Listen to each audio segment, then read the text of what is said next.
Dans cette deuxième équation sur les systèmes d'équations, je vais te parler de la méthode par combinaison linéaire. Alors, quand on voit le système qu'on nous demande de résoudre, 3x plus 4y égale 8, 5x moins 2y égale 22, on voit bien que la méthode par substitution qu'on a vue dans la vidéo précédente, elle n'est pas forcément super terrible parce que devant les x et devant le y, à chaque fois il y a des nombres, autres que 1 ou moins 1. Et donc, on sait très bien, on l'a vu dans la première vidéo, que si à un moment je veux isoler le x, je vais avoir des tiers.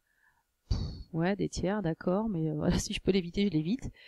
Ou des quarts, ou des cinquièmes, ou des demi. Bon, au choix, si vraiment je veux faire quand même la méthode par substitution, je prendrais plutôt par exemple le y pour avoir des demi, parce que les demi, je peux les passer en décimale. Mais voilà, là l'idée c'est d'essayer de trouver une autre méthode pour résoudre ce style de système-là. Alors ici, l'idée c'est de se souvenir des opérations qu'on a le droit d'effectuer sur les lignes, sur des équations. On sait que voilà, quand on a une équation, si on veut avoir la même équation, on peut par exemple la multiplier par 5. Tant qu'on multiplie par 5 à droite et à gauche. Donc on a le droit de multiplier par le même nombre de chaque côté. On a le droit de diviser par le même nombre de chaque côté. On a le droit d'ajouter le même nombre de chaque côté. Et d'enlever le même nombre de chaque côté. En gros, tant qu'on fait la même chose de chaque côté, on garde une équation qui est équivalente. Donc c'est un peu l'idée de cette méthode-là.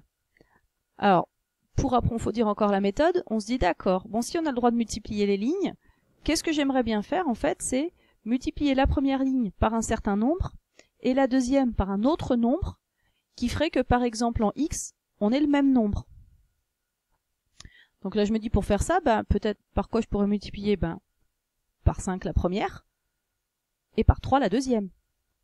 Ce qui me ferait donc 15x pour le début dans les deux équations.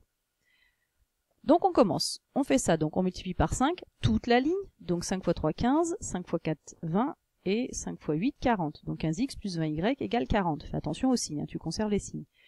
Ensuite, 3 fois 5, ça fait 15, moins 3 fois 2, ça fait moins 6y, et 3 fois 22, ça fait 66.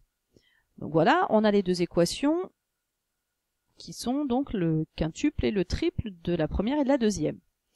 Bon, maintenant on se dit d'accord, je me suis arrangé pour avoir 15x au début des deux équations.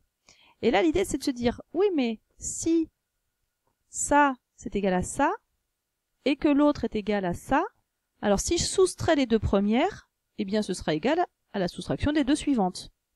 Ça va rester égal. Donc c'est ça qu'on veut faire, parce que si on soustrait 15x de 15x, eh ben, il va rester 0. Et c'est bien, il n'y aura plus de x. Autrement dit, il n'y aura plus que du y. Et moi, c'est ce que je veux. J'aime pas trop qu'il y ait du x et du y dans mes deux équations. Donc c'est parti. Mais avant de partir, je me dis, oui, mais qu'est-ce que je préfère faire? Est-ce que je préfère faire la première ligne moins la deuxième, ou la deuxième moins la première? Qu'est-ce qui est peut-être le mieux pour moi, puisque j'ai le droit de faire les deux? Bon, quand je regarde ça sur les x, que je fasse 15x moins 15x, ça fait 0. Mais si je le fais dans l'autre sens, 15x moins 15x, ça fait 0 aussi. Donc c'est pas sur les x que je vais regarder, c'est surtout sur les y. Est-ce que je préfère faire 20 moins y? Enfin, attention, je soustrais, hein, donc c'est 20 moins 6. Autrement dit 26. Ou faire moins 6 moins 20.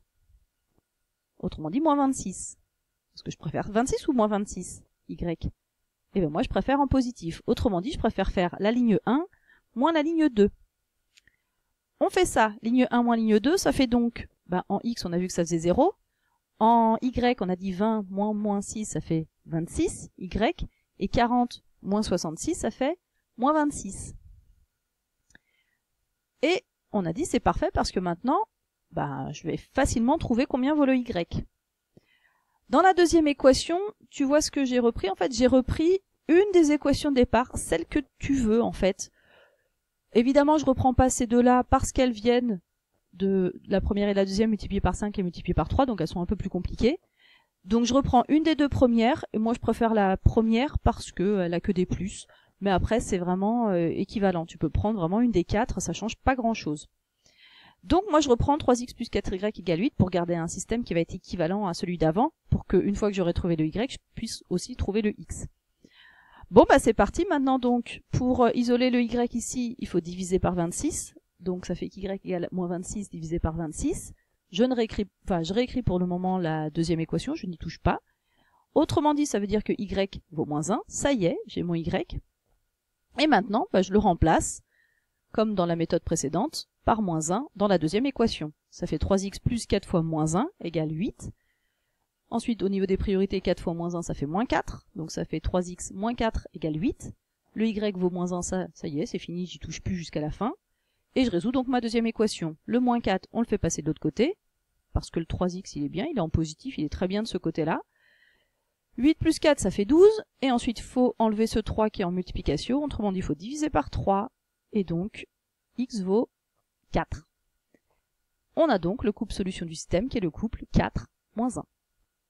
Tu peux vérifier rapidement dans ton système si ça fonctionne, ou regarder la vidéo sur comment résoudre un système à la calculatrice pour vérifier si ce couple solution est bien le couple qu'on devrait trouver. Donc voilà pour la méthode. Et donc je fais un autre exemple. En fait, je reprends exactement le même, à la seule différence qu'en fait je vais travailler sur les y et non pas sur les x. Donc si on reprend la même méthode, on voit qu'en y j'ai 4 et moins 2. Tu vois bien qu'en fait il suffit de multiplier par moins 2 la deuxième pour avoir le même nombre. J'ai pas besoin en fait de multiplier la première ligne. Donc on fait ça, on multiplie par moins 2 la deuxième ligne, ça fait donc moins 10x plus 4y égale moins 44. Autrement dit, ça nous fait, fais attention au signe, donc c'est ce qu'on voulait. On a bien nos plus 4y qui sont égaux, et donc je continue ma méthode qui me dit, il faut soustraire les deux lignes pour enlever ces 4y. Est-ce que je préfère, toujours sur les x, faire 3 moins 10, autrement dit 3 plus 10, c'est-à-dire 13, ou moins 10 moins 3, ce qui fait moins 13. On sait que dans un sens ça donne un nombre, et dans l'autre ça donne le contraire. Donc quand dans un sens ça te donne un négatif, il faut que tu prennes l'autre sens. Si dans le premier sens ça te donne le positif, tu fais ce sens-là. Donc là, moi j'ai vu qu'en faisant 3 moins 10, ça faisait 13. Donc je vais faire plutôt la première ligne moins la deuxième. Et on trouve donc quoi? 3 moins 10, on a dit, 13x. Les y, il n'y en a plus, égale 8 moins 44, ce qui fait 52. On réécrit comme tout à l'heure une des équations de départ. J'ai repris toujours la première, 3x plus 4y égale 8. Et on finit de résoudre la première équation en divisant par 13, ce qui me donne donc x vaut 4, que je remplace dans la deuxième équation. 3 fois 4, ça fait 12. On résout la deuxième équation. 12 plus 4y égale 8. Même chose, là les y sont en positif. Autrement dit, on les laisse de ce côté-là. C'est le 12 qui va passer à droite. Ça fait donc que 4y égale 8 moins 12, qui fait moins 4.